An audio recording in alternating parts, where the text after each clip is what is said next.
Today we have Nick Marino, the head football coach at Anna High School here in Ohio. Coach, how you doing? Good. How you doing? I'm doing good, Coach. I appreciate you coming on. And I mean, we've kind of been going on and off since like May, trying to set up something and figure out something. We have a Hmm. mutual friend and our quarterback coach, Mike McKenna. Um, as we talked before we came on screen, like I first saw you speak, I believe it was the West Jeff Clinic, Yeah. back in like Martin Luther King Day or something like that, and you guys just I think won a state title. Was that correct? Yeah. Last year, Yeah, last year, 2019. Yeah. and you had a great conversation on and clinic on culture. So I wanted to hit on that before we get to the power read stuff. Uh huh. I mean, I love some power read. That's what we ran when I was at Westland. Yeah. Um, but I want let's first before we get into the culture though, for people who don't know you nationwide, you want to kind of give them your background a little bit about how you got to Anna High School. Yeah. I'm from Urbana, Ohio originally, and coached. I ended up going after high school. I went on to Wittenberg and played football for 2 years, and transferred up to Urbana University and started coaching back at my alma mater there at Urbana High School. So small town. I think it was D3, floated back and forth between D3 and D4 when I was there, and learned some football from some really good coaches. I'm sure coaches around the state would probably know who Dave Carroll is, my high school coach. He's at Clear Fork. Had some really good football teams at Urbana and at multiple stops, and learned a lot of football from him. He coaches the right way. He's still coaching. I think he's got a few years left in him, but he definitely coached the right way, and that's where I learned probably the most about football, and it's mostly about character development. How do we develop these young men? How do we get them ready for real life? And he did a really good job with that.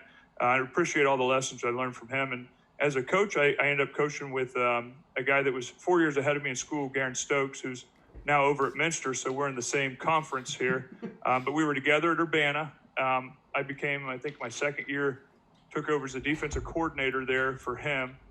We had some good football teams there, a couple playoff teams, and then he ended up leaving and going and taking the Minster job. So I took over as the head coach at Urbana High School, which is really cool, taking over your alma mater there. And the first year we had a good year. We had a good group of kids.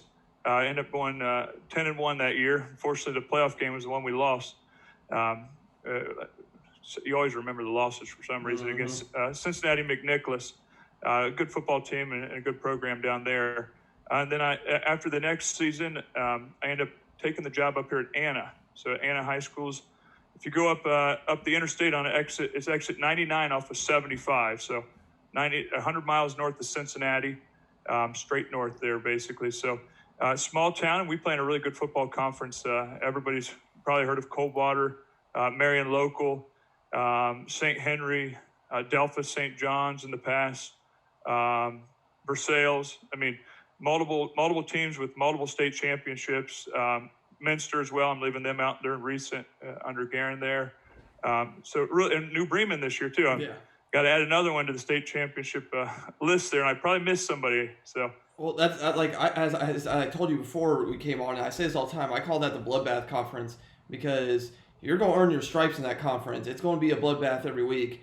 But if yeah, you make it to the playoffs, you probably have an 80% chance of winning a state championship because you guys won two this year, right? 1-2 this year.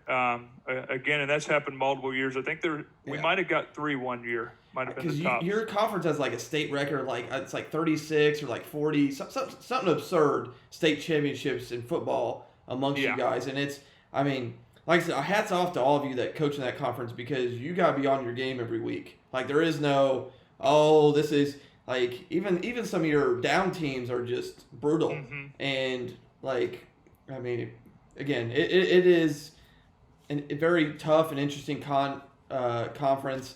But that's again why I wanted to get to culture first because I'm a Yeah. firm believer if you don't have culture, it's gonna be hard to maintain success, and Absolutely. especially in that conference, if you Mm-hmm. have a culture that wavers, you're going to struggle. So Yep. first, why is culture important, especially at Anna?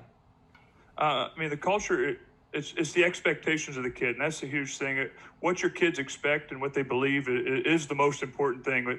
we talk about the physical, but what's going on between the ears is really, really important. And it's a standard of behavior. So the big thing with culture I've seen is you have to constantly share it. You got to share it. You got to reshare it. You got to continually talk to the kids about it. We've done that over the last. I think we've kind of got the culture turned around probably about three and a half years ago. Really talking about just our first football must, which was to be humble. And we have our 5 football musts that we talk about: be humble, work, be disciplined, buy in, and do what's right. And I talk to the kids constantly about those. We say those are the things we must do to be successful. And it's also things you must do to be a part of this team. We're not looking for guys to be a part of the team if they're not willing to buy into what we're doing. So we talk about that, we share that, and we start every year off, and we try to have a team. We talk about our story for the year as well. But I guess even before that, the number one thing we want is development of character. We want the guys to form great relationships. And when they graduate from the program, hopefully they're prepared to succeed as a man. That's the staple. And then every year is a different story. Like coming into this year, we had graduated one of our biggest senior class I've had since I've been here, which was 23 seniors. And we replaced it with our smallest senior class I've had since I've been here. So we went from 23 to 4. And it was some of the things, it's kind of interesting how things work out. We started out and had that really good, they were a good 8th grade class, our seniors from 2019. The other class wasn't so good, and our culture wasn't as good at that point either. And it felt like we had a little turnover in that year, really, and failed to get some of those kids out for football. And there was a little bit of a little wilder group of kids as well. And that, so it was a little harder to get them out. And sometimes that happens at a small school. So the kids that we had, the 4 seniors we had, though, were here for 4 of the most successful years in Anna history. We won our first 2 MAC championships and a state championship in that run, and went to the playoffs all 4 years, and including this year was a little special year to get in, I guess. Typically wouldn't have happened, but like we told the seniors, and it was the first group, oddly enough, to win a home playoff game.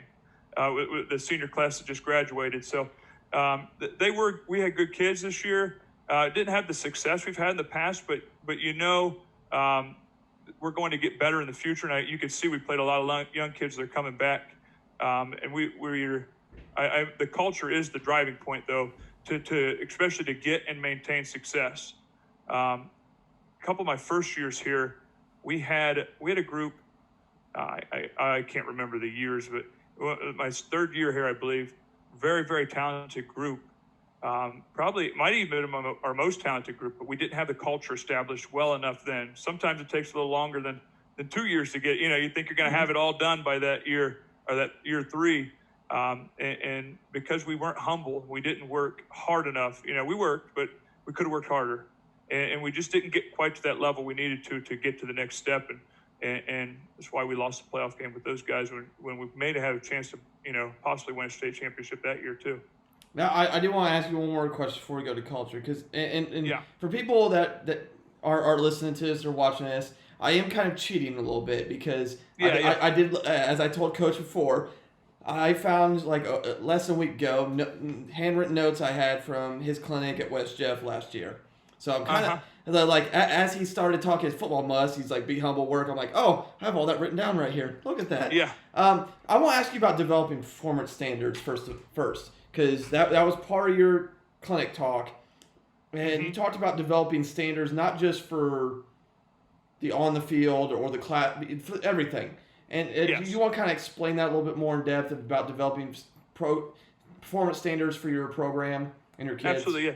So when we talk about developing, we have 2 types of standards we talk about, and these are the behaviors we want to see. One is performance, the other one is character. And we actually we tend to spend a little more time on the character standards than the performance ones, but they both go together. Performance is what we want to see accomplished. So, all right, so when we talk performance standards, we talk about the things we want to see in a game, and this really is a driving force before how you plan things out. So some of our performance standards, like on team goals, we're looking to, can we be 2 yards more explosive per play than our opponents? And when you take your performance standards you're going to take those, and it kind of helps you formulate how you're going to attack somebody offensively and defensively. Our defensive standards, I thought, the one I think we tried really hard to do over the last couple of years, obviously we're a little more successful in 2019, was trying to create tackles for loss. And we call that mayhem, create 20% mayhem. And one of the reasons we have that standard is we want to be aggressive defensively. We want to be on the attack. We want to come after our opponents. So I'd rather be aggressive and attack people. And that standard will drive what you do. So what I mean by that, if you're saying you want to have 20% mayhem, where it's a tackle for loss, a tip ball, or a fumble, or any turnover, that's going to help you formulate your defensive game plan a little bit more. How are you going to do that? You're going to be a little bit more aggressive. Try to keep people off rhythm. Try to create some tackles for loss on first and second down, so you can kind of control and dictate the game a little bit. So those are kind of the performance standards. Looking at what performance measurements that we need to accomplish to be successful. What you do, though, is you take those standards and then you're able to apply those into how you're going to game plan. And not only that, you go all the way back to your character standards, which are really the more important part. And what character standards do you need to accomplish, or do you need to have, what behaviors, I should say? The character standards are all behavior driven. What behaviors do you need to instill in the guys that will allow them to accomplish those performance standards? So if we talk, and this is where I think we talk the most with our guys about, what are the character standards in the weight room? So we talk about that. What behaviors do I want to see in the weight room? We talk about two types. There's exceptional and there's the need to improve category. The exceptional standards that we're looking for, we want to start with extreme focus from stretching on. We want to see our guys give effort and focus that exceeds expectations. We want to fight and strain to get every rep. So I talk to our guys about all those little things that we talk about. And I got a whole list I won't go through, because I think you can come up with your own behaviors that you want to see in the weight room. But we talk about that in the weight room, so strength and conditioning. Then we'll talk about what we don't want to see. I don't ever want to see somebody not giving full effort. All right, so that's the need to improve category. I don't want to ever see anybody late. We don't want anybody late. Does it happen? Yeah, we got guys that are still late from time to time, but you want to make sure it improves overall so the culture of the team's better. When we talk about that, anything in the need to improve category, we have a standard penalty for, you could say, or consequence if you don't meet the team standards, because we say everybody wants to win. Everybody wants to win every game we play. How are we going to do that? Well, you got to meet the standards then to pull your weight. So looking at that, we'll talk to our guys about that pretty consistently. And anytime that somebody misses, our punishment is 50 burpees. So if you're late for practice, 5 minutes late, 2 minutes late, 1 minute late, you got 50 burpees. All right, so we kind of try to nip some of the bad behaviors in the butt there, and constantly though, I think, and it's one thing I got to look back at this season, is that we didn't play quite as well. You need to really emphasize the exceptional standards more to get more people to want to jump onto that. I think what you can attract more flies with honey maybe than with vinegar or whatever. So try to keep them on that and really push them to try to achieve those high standards. And then we'll carry those over. So we talk about our standards for the strength and conditioning. Then we'll talk about our meeting and practice standards. And then we'll talk about our classroom standards for school. So what we expect to hear about our kids in school. And a lot of them are very similar. Like we say, well, we want to hear that your effort, your focus are exceeding expectations in the classroom. All right. And the need to improve category, we never want to see any missing assignments. I rarely see a guy fail school or fail a class when they have all their assignments turned in. It's usually the guy that's not doing their work that's failing. So we lay those out in the behaviors and we talk about it, and then we measure it too. So we put this down. I actually have an app. It's through Gideon Software. Horizon Performance is the company that does it, and they let me kind of test pilot this in the off season here. And we actually have something, we plug it into the app and it charts it and puts it all together so you can see what the kids have actually done. Have they, okay, I got 25 times I saw that you were giving great effort in the weight room. That's from me and 3 other coaches. All they put it into the app and they plugged it in. We could see you're doing that. Or we can also see every time you miss or you're late or anything happens there, we plug that in and I can say, hey, you want to know why you're not playing? Because you were 5 minutes late throughout the offseason multiple times. You didn't have that high enough discipline level, and it carries over. And we talk constantly about you're not going to be a disciplined football player if you're not a disciplined student. I said, you're not a different guy on Friday night than you are on Monday, Tuesday, Wednesday, Thursday, So we talk about that, and we really want to see them improve in all areas of their life. I see it as they improve in all areas of their life, they tend to be better on the football field as well. So that's how we kind of attack the character standards. And that's really where we start is hitting those. And then you got to inspect it and hold the guys accountable for that. So that's the charting the behaviors and putting those down. We do peer evaluations. We have them evaluate each other. We have the coaches constantly doing the evaluations we just talked about. From there, they need to hear the feedback. And we talk about, we try to put them in we call it our 4 levels of investment. And it's we label them from 1 to 4. 1's the lowest, 4's the highest. So we talk about guys that are lazy non-competitors.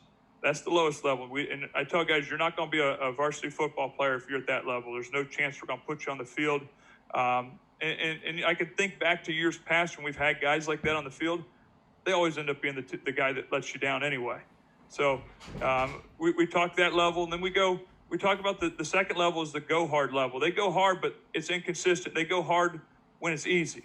So level 3 is where we want to get our guys to, and that's the play hard level, where they play hard all the time. And then we add the leadership component into the top level. We talk about guys being grinders and pullers. And when we've had really good football teams, we've had more grinders and pullers. And that's something I can pretty consistently say. When we have the most grinders and pullers, we're playing our best football. And it's because we got the right leadership, we got the right mix of guys. And looking at this year, 2020, we had 23 seniors, and we had more grinders and pullers.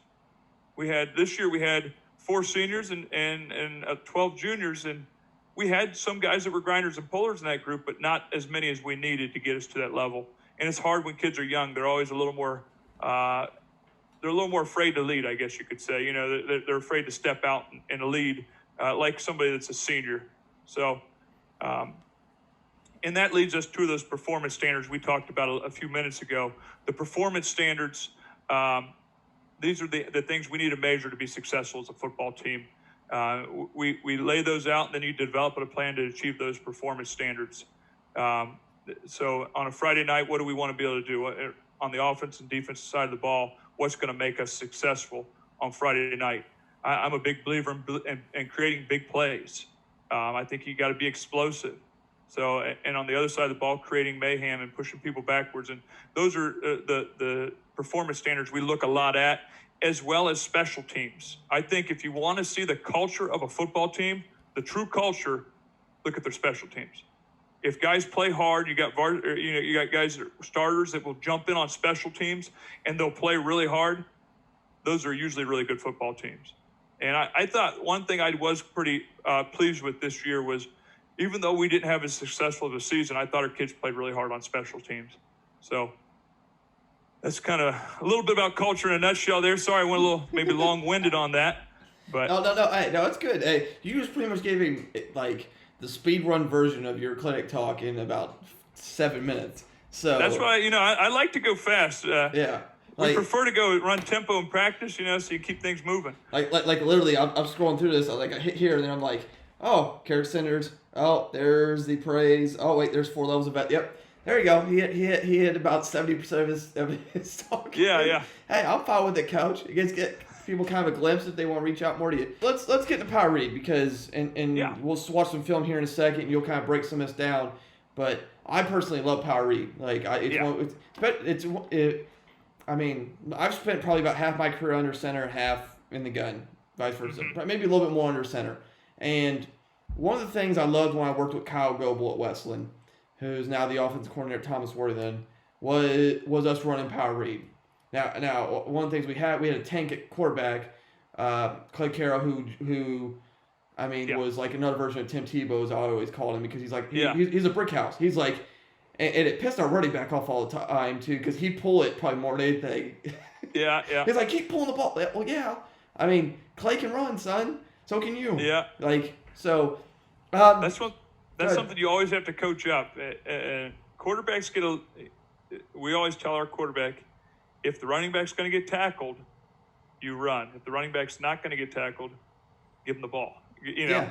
So and it depends too on the like. I pulled up some from 2019. I pulled up some clips from this year. And some things we actually played with a little bit late in the year I thought you might find interesting with power read. So philosophy-wise, when we talk on offense, we like to be able to do a lot of stuff. We like to be really simple for us and complicated for the defense is, I guess, the best way of putting it. So what I mean by that is it looks like people probably think we run a lot of schemes, but when you really break it down, I didn't put all of these on here tonight. We just talked power read, so I didn't add everything we do. But when you break it down, we're running gap schemes, we're running zone schemes. You know, if you look at what we're doing on the offensive defensive side of the ball, it's a gap scheme or a zone scheme for the most part in the run game. And I coach the offensive line, so I'll probably get into the details of the line blocking a little longer than some people might like, but we'll take a look at that and look at some keys, I think, to running this play successfully.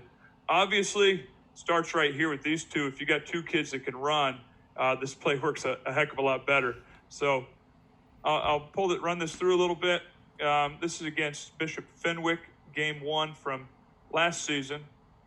Just running the power read. The quarterback on a keep here. Let me get to the end zone where I like to watch this from. Oh, even better, Coach. I love me some good end zone film. So yeah. So I mean, it's like any gap scheme. You isolate the end man on the line.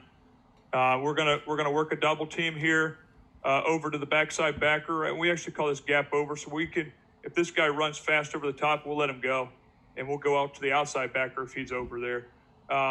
So it's normal gap scheme. Isolate the play side inside backer. I find that most these guys will run themselves out the box with power read. So we tell our guy to pull deep and tight, the backside guard. He's going to pull deep and tight up around. But if this guy's ran out of the box, don't chase him. Stay and find that backside linebacker. And a lot of times you get linebackers that will run like this. If they're running sideways like that with the sweep, you need to make sure you're not running and chasing that play side inside linebacker. It gets you more out of position than anything else. So let me go ahead and run this little clip for you here. So just a regular double team. We've gone more to the gallop double team this year. I don't know if you talked that a little bit. The gallop step where they gallop down. I'll show that on this year's tape a little bit. Yeah, I mean, I didn't even know it existed until this past offseason. Like, we talked some of the clinic talks beforehand, so I was looking at duo a lot and power without puller, and that's the first time I heard gallop step. And I was talking to some guys in Texas that are like, yeah, once we discovered it, they fell in love with it. They thought it simplified everything for their offensive linemen. Yeah, I love gallop footwork. I thought some of our kids struggle with it more than others. So it's something you got to work on. It's definitely a skill you got to require. But I thought our kids got better at it. We were terrible early in the year at it. By the end of the year, we were pretty good at it. So I'll show some clips of that from this year. But you can see here, as the linebackers here, the backside linebacker's running really hard over the top. We're going to go ahead and let him run beyond that. And our puller ends up picking up the backside inside linebacker here. And you can see the read key folds back and almost gets to the cue. This is an example we talked about the quarterback being a little bit too aggressive probably, but ends up being able to break it back to the inside. And we tell our quarterbacks the aiming point's the A-gap. It's an A-gap power play. So he should, if you look at this, our quarterback's too wide here. When he runs forward, we'd like him to be a little tighter that direction. Ends up being a nice play for us though. You can see him breaking it up the middle there. Let me show you another clip from that game.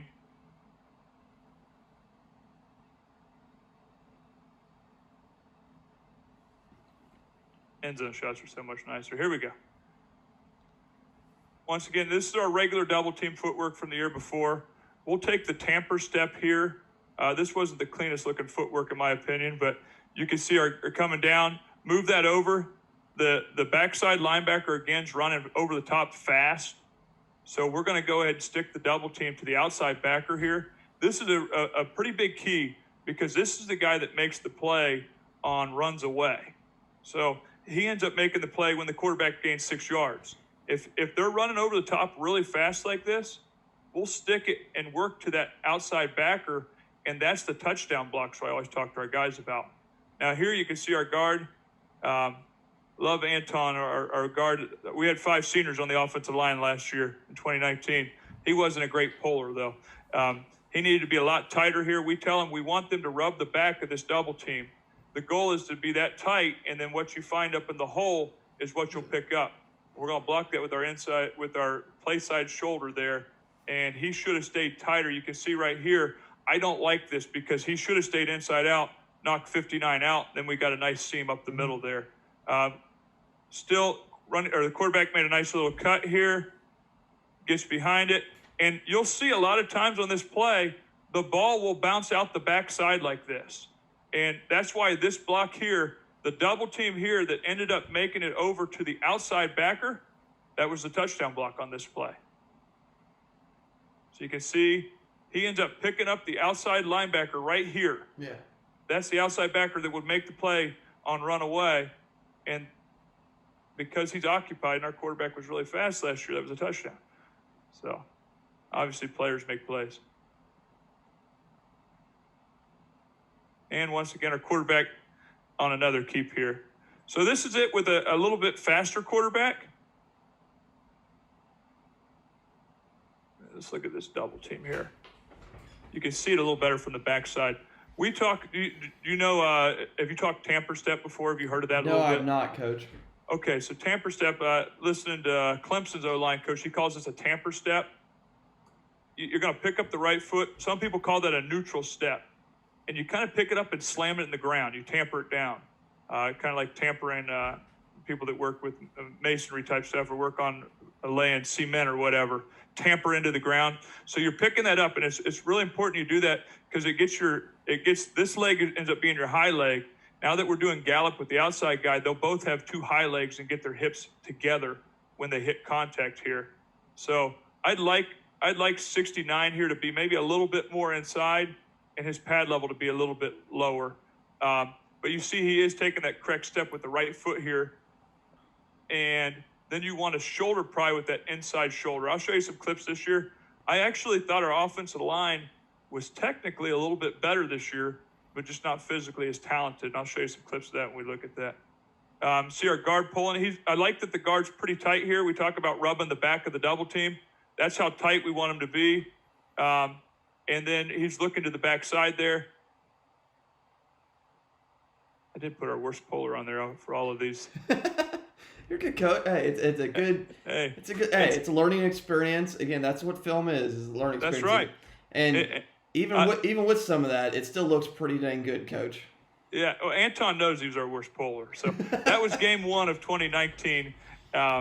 He's a good kid, though. This was a playoff game for us here against Archibald in the playoffs here. Once again, I thought we had the end zone shot. Maybe not. Okay. Same play.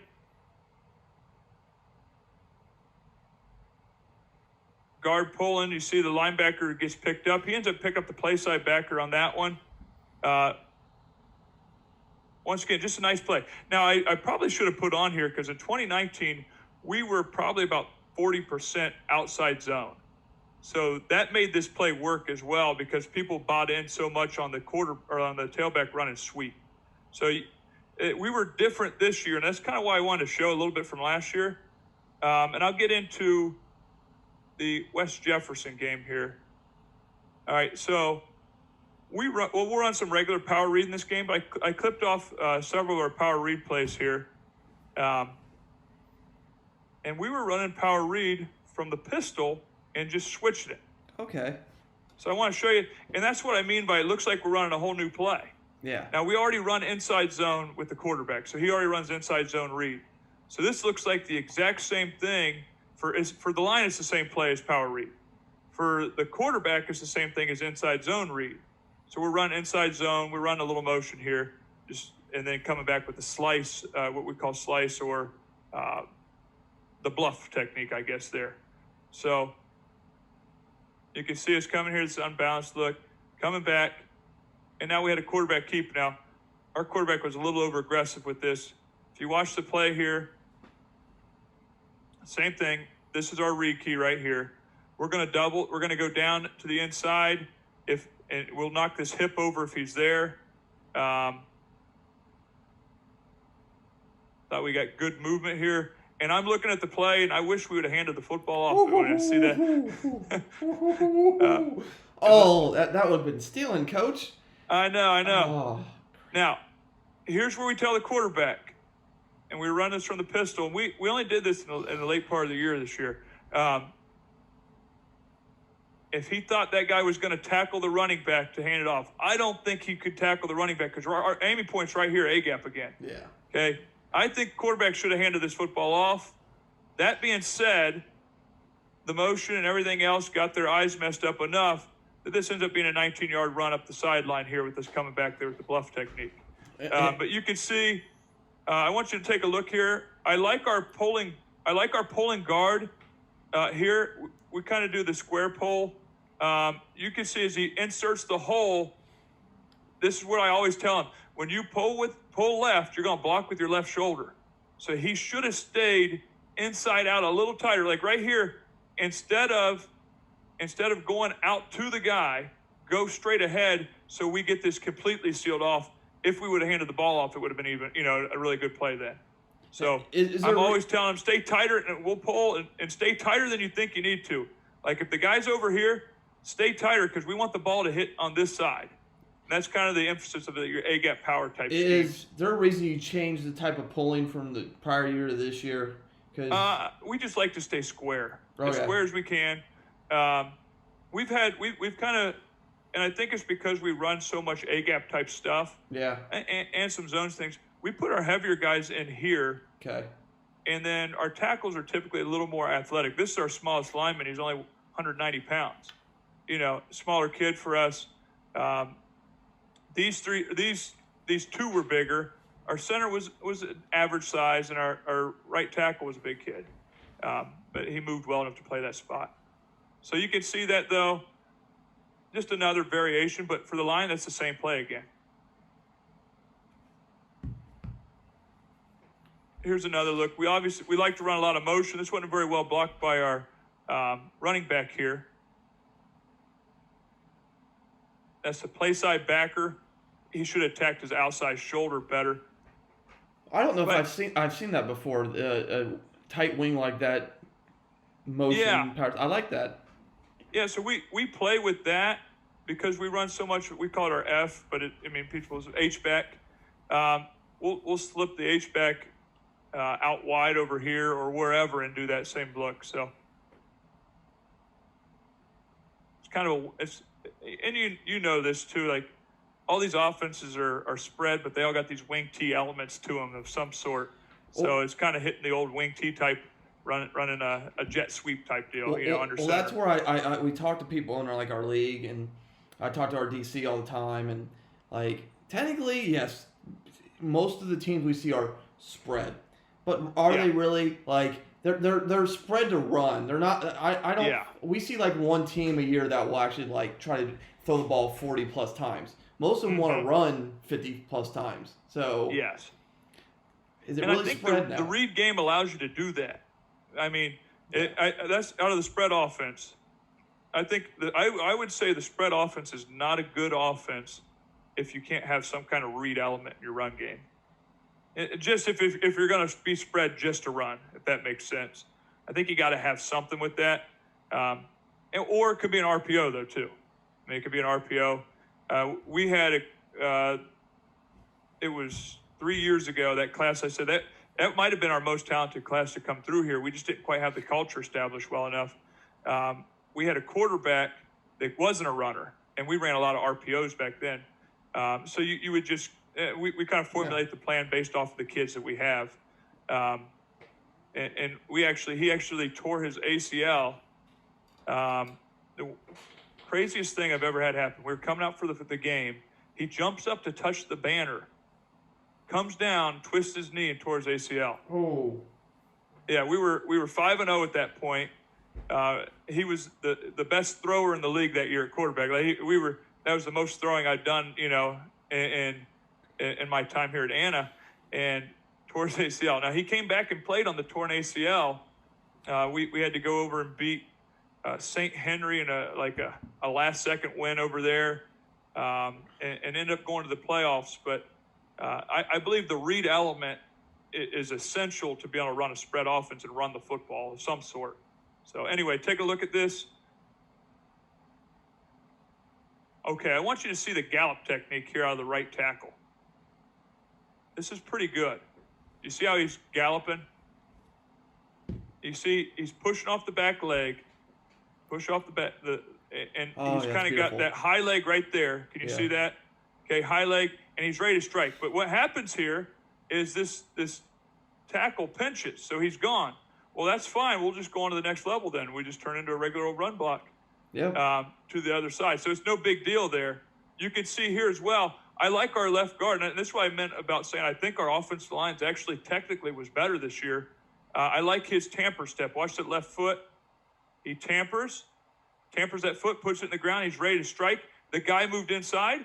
Well, that's fine. He's in my inside gap now. It's a gap scheme, gap down backer like everybody talks. You just run him right across the field.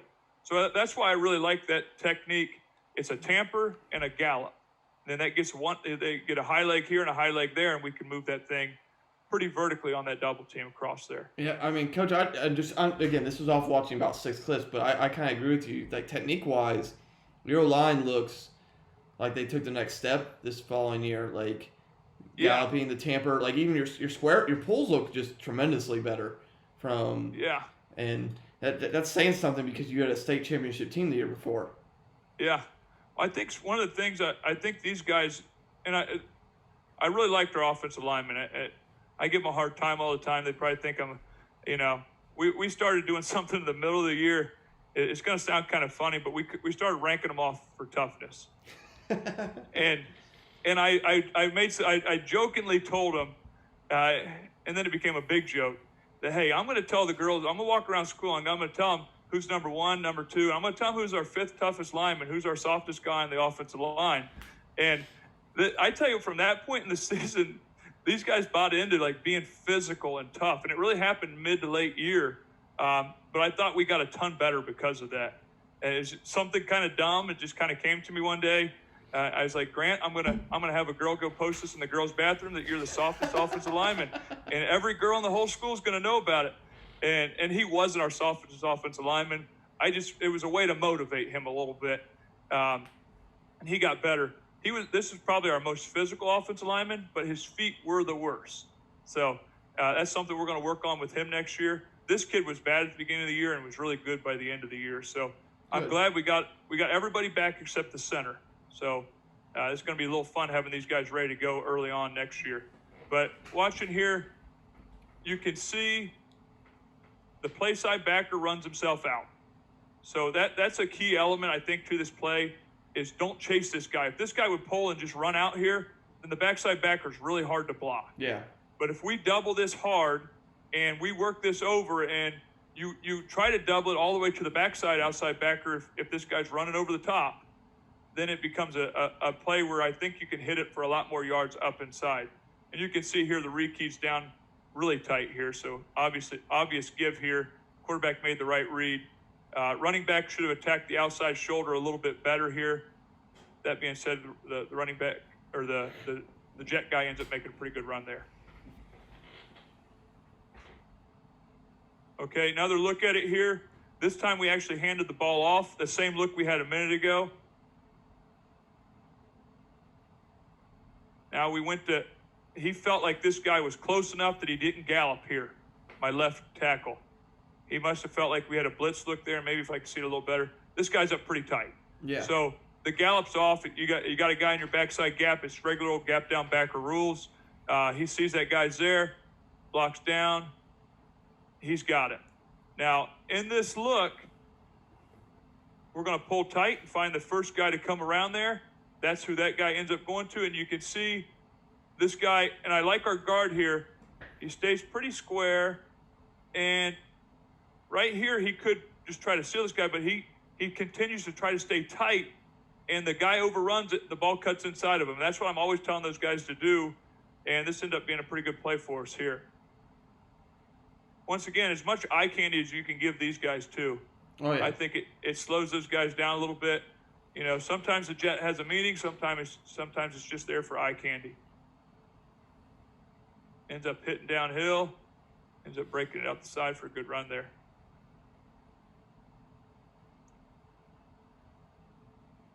Here's another look. Okay, this is our little outside tackle. So coming down here on this double team, you like that we're able to get that much movement right there. Woo! And he's only 100. And I've been talking to him ever since, well, all season long about eating. So he needs to put on about 20 pounds, 30 pounds for next year. Don't go away. He's got to get to some buffets or something. They've been closed, I guess. So got to work on that. You can see here, this kid is a kid. He's one of our more physical linemen. You can see him take the tamper step, and I like his shoulder pry there, but he needs to be lower.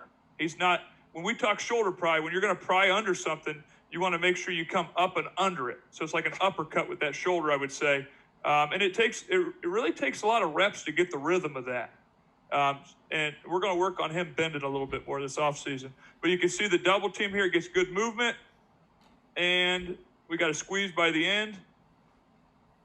So it was a sweep play there. Quarterback made the correct read on that.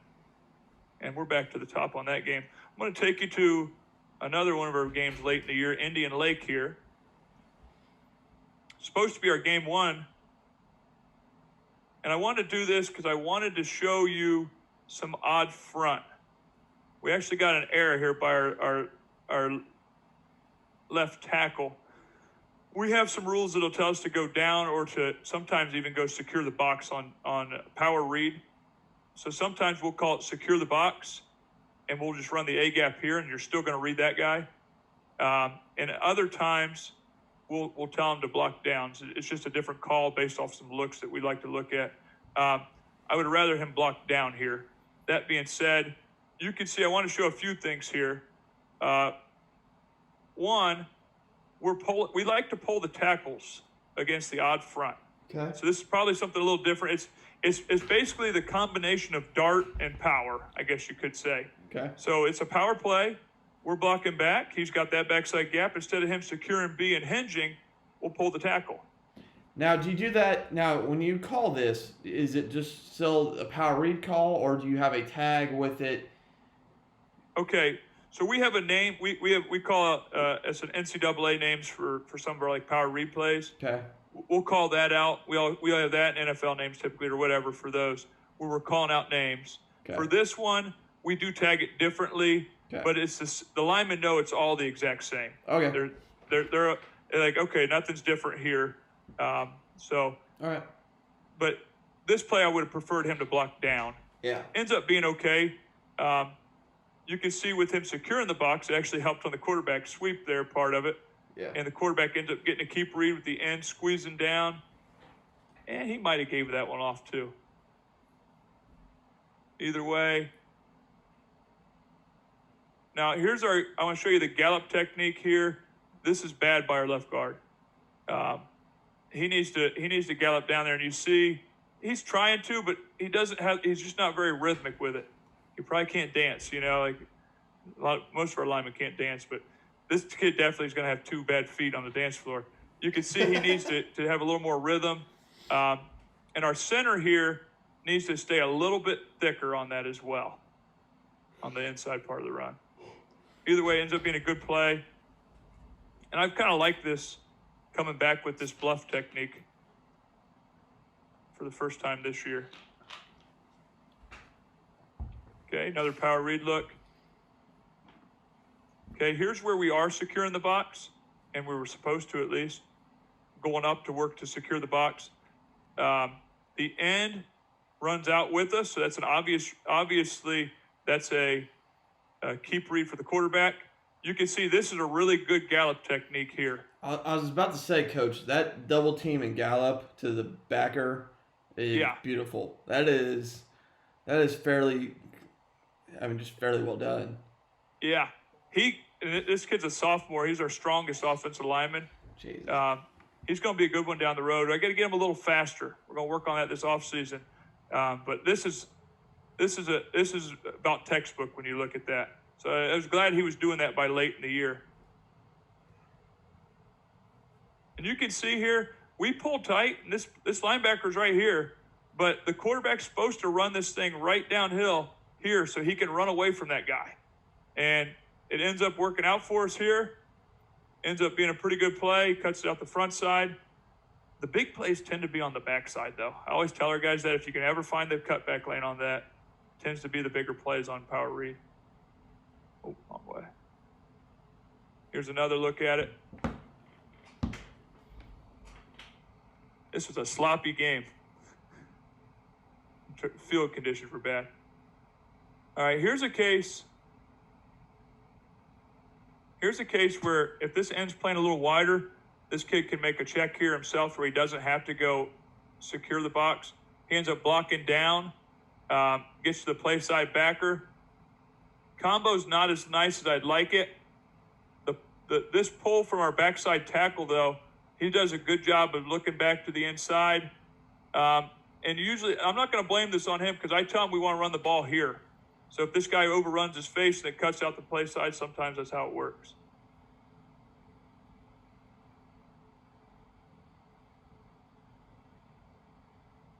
Here's another look from the pistol.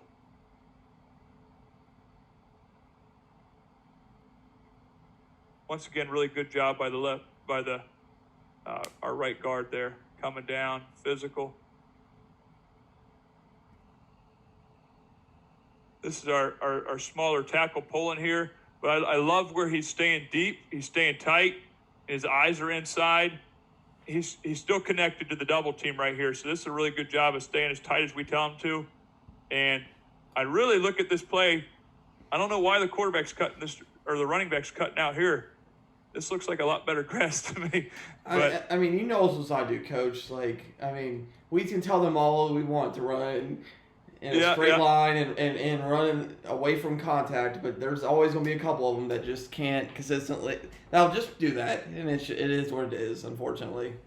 Yeah, it happens. I tell you what, sometimes, though, I feel like I end up over-coaching it. Like, go be a football player, too. So there's times where I got to remind myself of that. And sometimes you got to, like when, in 2019, when we had a running back that was the Division VI Player of the Year or tied for it. He should have had it by himself. But you can't overcoach that kid. Just let him go make plays sometimes. So here, this is actually inside zone here.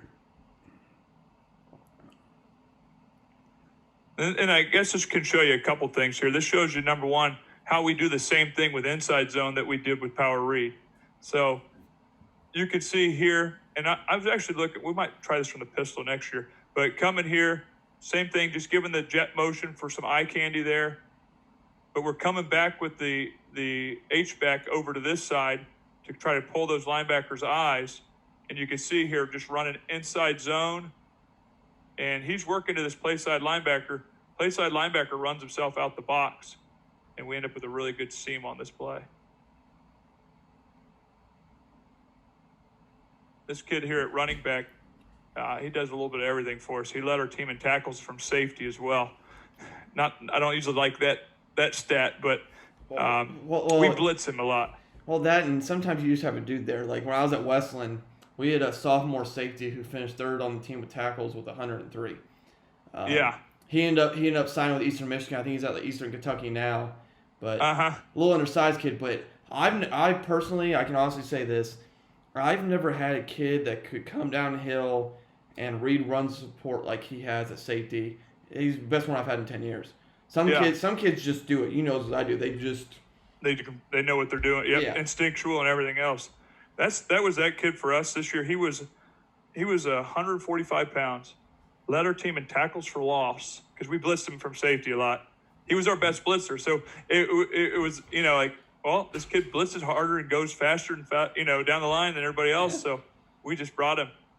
Here's a little bit of, this is a counter read. So now it's the same exact gap scheme that we did before. Okay. On the play side, now we're just running guard tackle counter to the left. Reading the defensive end again.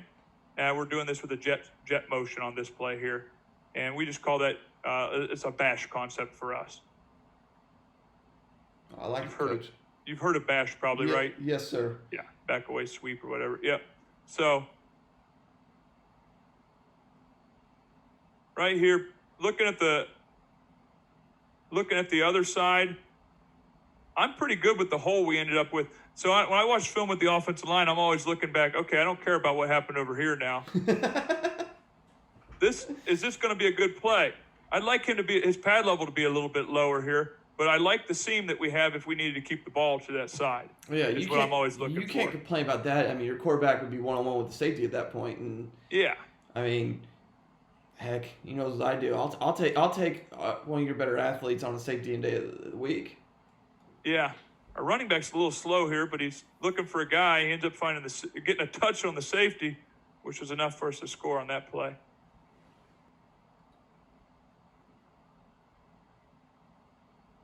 Another bash play here.